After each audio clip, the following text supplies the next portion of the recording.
To see more RVs and RV related products, be sure to check out socialmedianomads.com. Alrighty guys, Chris here from Chris Travels. We finally found somebody here that does solar. This is Bob. So Bob's going to answer some of the questions. We did have a lot of great questions on the channel, and go ahead and let Bob introduce himself. Hey, welcome to the 2015 ERV booth here at the Super Show in Tampa. I want to welcome you here, and we're going to talk a little bit about solar power, inverters, batteries, and even a little bit about wind turbines.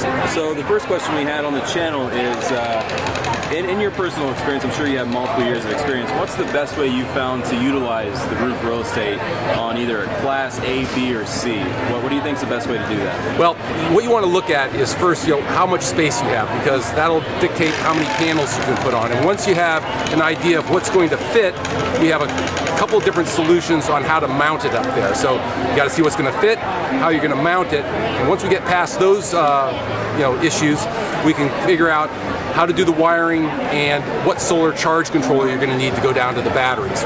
We also want to figure out what size battery bank you have, because that will also dictate sometimes the size of the solar panel system you're going to put onto the RV. Absolutely. So it's going to be conditional for every single person that's doing something with solar. Right. Yeah, and that's what our expertise is. We want to figure out what your loads are, what the size of the battery bank is you currently have, and then we can make recommendations on the best system for you.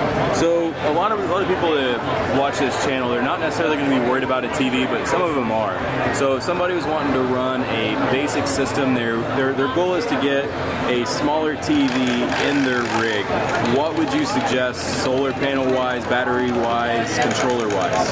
Well, if the TV is a 110-volt TV, which most of them are, you're probably going to want to have a pure sine wave inverter so that you don't have any issues with the TV not operating properly with the power you're generating. But TVs, the LCD or the LED TVs that they make currently don't draw that much power, so it's not a big power draw. Usually what we're looking at is how many lights you have, whether they're LED or not, and then the big draw is always the refrigeration. So you need to know if it's a 12-volt refrigerator or if it's a 110-volt refrigerator, and that's going to really dictate how big the system is going to need to be. Absolutely. So I just learned recently the big difference between the modified and the pure sine wave. It's basically, if you want to really get down to the basics, it's just a lot easier on electronics whenever you use the pure sine. Absolutely. You'll never have any problems with a pure sine wave inverter.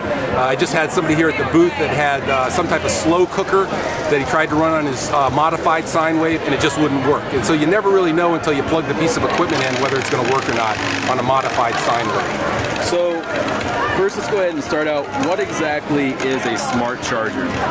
Well, a smart charger is typically one that has 3 different stages of charging, and they call that bulk charging, acceptance, and float mode. And basically what it is when the batteries need a lot of charge, it goes into bulk, and as the batteries become topped up, it goes into an acceptance, and then when they're fully topped off, it goes into a float. And what that does is it really will lengthen the life of the batteries by having a smart charger charging that system. Absolutely. So we had a question about a specific brand, the Progressive Dynamics Smart Charger. And do factory chargers, do they damage batteries or do they cause more maintenance with batteries? I'm not familiar with that particular charger, but any charger that is a 3-stage charger that can be programmed so that it matches the batteries properly will work fine, just fine. So, as I mentioned before, a lot of people on this channel, they're not necessarily worried about TV, they're more worried about stealth, like being able to say if they're doing a cross-country trip, they can park anywhere and nobody really know it's a camper.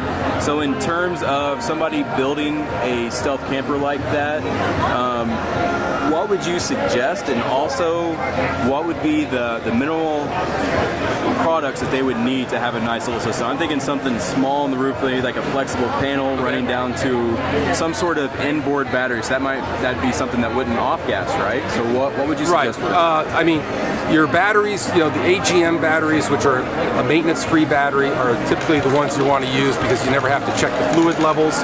And we have a number of different, what we call semi-flexible panels, which can be glued down or taped down to the top of a roof using a high-grade marine-grade tape. And those are something that you wouldn't even be able to see on top of the camper. And in terms of any type of controller? Is there any type of controller that'd be good for kind of the smaller stealth models, vans, campers, or are they all pretty much the same? The solar charge controllers that we sell are all made in the U.S. We have a couple different manufacturers we represent, and depending on the size of the system that's being put in, then we can make a recommendation on the best controller to use. The good thing is the price of solar and the price of the controllers has all come down in the last few years, and it just has to do with the amount of renewables that are being bought out there and being manufactured, economies of scale.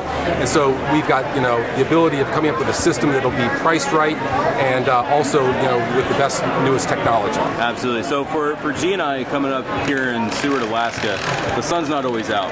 And for other people, like say if somebody has a CPAP machine, somebody that needs something that's always reliable, something that's always going to be there. Basically what I'm getting at is it's not always going to be sunny, and some people always need power. What would you suggest for that? Would you suggest like always having a backup generator if need be, or what would you suggest for people always needing power just in case? If you've got if you have a generator that's got an auto generator start and you put solar on the system, your generator is going to run less time. So you're going to save on maintenance, save on fuel. So putting the solar on there is going to help. You also have that additional charging system that's going to be a backup, which is also an advantage. You can also go with like you're saying, up in an area where the sun resources might not be the best. We do have other options like wind turbines that you can also add. Awesome. We're going to get to that soon. I'm very excited about seeing that bad boy. Now, I think the number one thing that was mentioned on the channel in terms of solar was the actual portable solar devices. Something that somebody they don't have to do anything to the roof. All they have to do is have space for the panels. They can bring it outside of their rig, set it up on a sunny day, and draw that power in. Do you have any insight, any suggestion, any new products or any new ways that these companies are finding ways to make portable solar? Yeah, we represent a company called Solarland, and they have got a number of nice portable units that are all come in their own road case, so you can, they're not going to get damaged. I can show you one here if you want to take a look at it. Yeah, absolutely. All right, so this is a Solarland 130 watt mobile setup. You can see the panels fold and make like a suitcase setup. They have these telescopic poles which allow you to set it up on a tilt. And then right here on the back is the solar charge controller. The wire comes out, you got a nice long wire, and then you can see the battery clips. You can either clip it right to the top of your battery banks, or they have a plug where you can plug it right into a cigarette lighter, and that makes it a nice, easy install. And so this whole thing folds up and then goes into a road case that you can store somewhere else in your RV. Awesome. So in terms of these solar controllers, what is the basic idea of a solar controller, and why is it important to have on your system? All right, well, the solar charge controllers are going to make sure that you don't overcharge your batteries and cause them any problems. And we have a number of different manufacturers that we represent. Blue Sky is one of our top sellers, and also the Morningstar products are a very good seller. Both these companies are building products right here in the U.S., and depending on the size of the system will depend on which charge controller we would recommend for you. Also, they've got remote monitors, so that if you want to have a display up by your electrical panel inside, this will show exactly what the solar panel is doing, how much watts it's producing, and what the voltage is of your batteries. Awesome. And the thing that I saw when I came by the other day, I noticed this turbine. And I mentioned earlier, G and I in particular, we're going to be in Alaska. It's not always sunny, but we're going to be full timing, so power is going to be important for us. What company is this, and what does it produce in terms of power? Yeah, this is a turbine that's built right here in the United States by a company called Primus Wind Power. This is an Air Breeze, which is a marine grade turbine. It is a 200 watt turbine, and there's literally 100,000 of these units similar to this out in the field right now. So how are they performing? It's a well-designed system. They've been in production for almost 15 years now, and it is a really good quality U.S.-built wind turbine. That's awesome. And in terms of how much power this guy, I mean, it's obviously conditional upon the wind, but I mean, is this enough to trickle charge a battery, or is it enough to charge it up to top it off? Or? Yeah, I mean, wind turbines are very site specific, so you got to make sure you've got clear wind, no trees or other items that will block the wind. So, you got to be out in a clear area. But if you do have a clear area and the turbine is set up high enough to capture good wind power, it's going to produce. This will produce anywhere from, depending on the unit you get, from 200 to 400 watts. And the thing that's nice about wind turbines is when the wind is blowing, you're getting that power 24 hours a day, as opposed to a solar panel, you're usually only getting maybe 5 or 6 hours of good sunlight a day. So is this mounted on the RV itself, or is this a portable unit like this is right here? This portable unit is just for our display. The units that we have that are RV capable are ones that either mount directly to the tongue of the trailer. We have units like that, or they mount to the side of the unit, and they can be taken apart and put away for when you're underway. And if you had a price on this guy for a basic unit, do you happen to know how much they would run? The turbines themselves run anywhere from $800 to $1,600, but that doesn't include the install or the mounting system. Gotcha. And one last thing I wanted to mention, I noticed this as we were walking over here. We were stepping on this bad boy.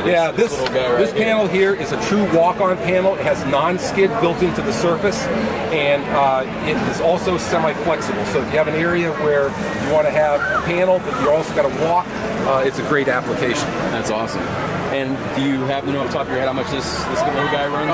Because it's a specialty panel and they don't make as many of them, the price per watt, and that's how we do things in the solar industry, is we look at things price per watt. The price per watt for a semi-flexible walk-on can be as high as $8 a watt.